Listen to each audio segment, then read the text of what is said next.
Olá pessoal, bom dia, como é que vocês estão aí? Espero que vocês estejam bem. Na aula de hoje, a gente vai continuar nosso assunto sobre a litosfera, né? Essa esfera da Terra que é rochosa, que é física, ok? E aí, uma coisa extremamente interessante para a gente estudar após a gente estudar aquela teoria de Wegener, né, sobre a Pangeia, a deriva continental, é justamente as placas tectônicas, né? Porque as placas tectônicas foram uma das evidências, né, para a gente poder entender melhor a deriva continental. É, as placas tectônicas, né, a gente é uma coisa muito abstrata da gente estudar, porque é uma coisa que a gente não tem como tocar, não tem uma dimensão precisa para a gente ver, né? Uma coisa que a gente não tem uma foto, certo? Então a gente vai tentar usar muito a imaginação para poder entender esse conteúdo. E aí, antes de mais nada, o que são placas tectônicas? Bom, as placas tectônicas, certo? É justamente essa esfera da litosfera da Terra, né? Que é a camada rochosa da Terra. Mas a litosfera, como a gente acha que é, não é uma coisa totalmente perfeita e como se fosse uma superfície rochosa, né, lisa e intacta e contínua. Não, a litosfera, ela é feita, né, ela é composta por placas que se encaixam. Por isso que eu destaquei essa palavra encaixes aqui, porque são placas que elas formam como se fosse um quebra-cabeça.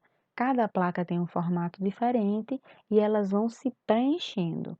Então, como a gente pode ver nessa imagem aqui que eu tentei ilustrar, aqui é como se fosse o globo, certo? Um mapa mundi.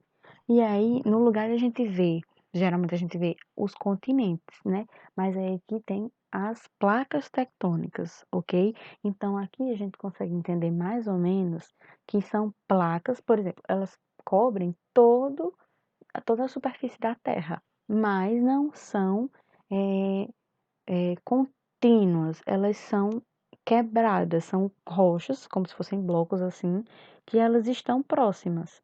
Elas não estão em contato direto, mas elas estão flutuando sobre o magma que tem embaixo da litosfera. Então, elas ficam aqui, ó, certo? Nesse movimento.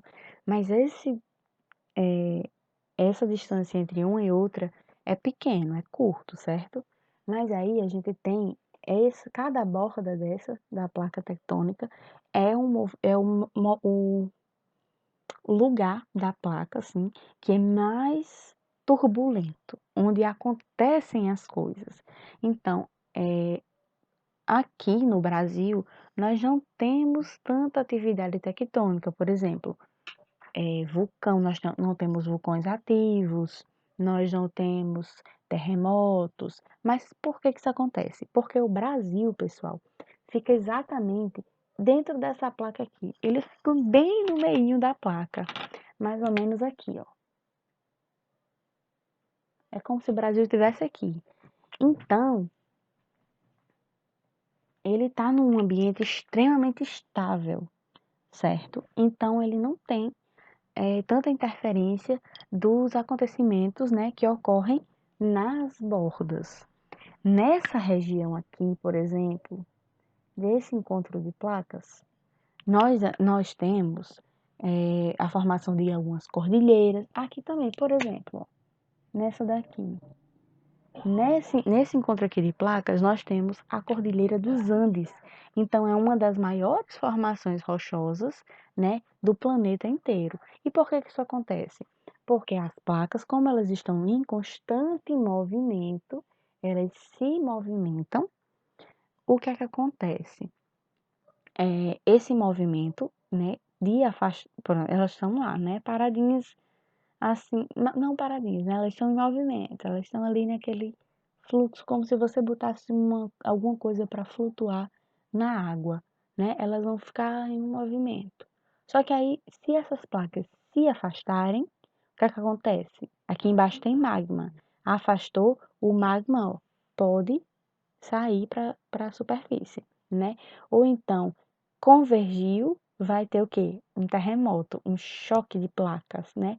E aí também tem outro movimento, que existe o movimento de que uma placa se sobrepõe à outra. Pode ser uma assim ou pode ser assim, né? E aí esse movimento também gera uma alteração no relevo, né?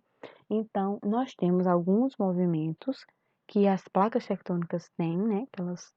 Alguns movimentos das placas que vão direcionar, né? Que vão modelar o relevo da Terra, certo? Então, nós temos essas características principais das placas tectônicas. Quais? São grandes blocos rochosos, então são blocos de terra, de rocha, certo?